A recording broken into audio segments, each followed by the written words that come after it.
What's up guys, this is Laser Monkey, and today I have the world's smallest mass-produced Rubik's Cube.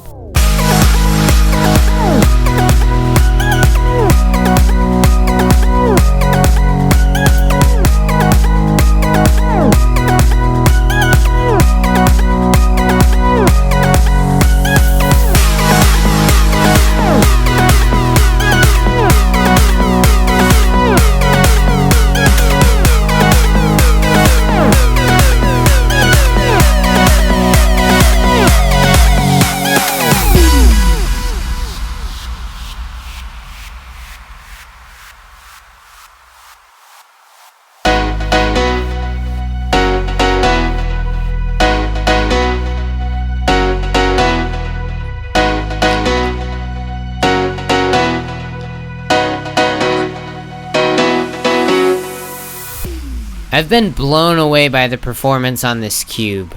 I haven't popped it once, and the turning quality is amazing for its size.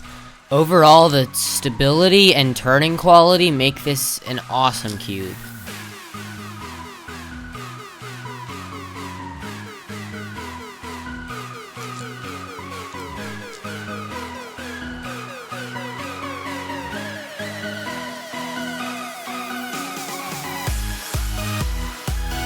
The 15mm Maru Nano cube is awesome. If you enjoyed my quick video on it, please give it a like, comment, rate, and subscribe. This is Laser Monkey, out!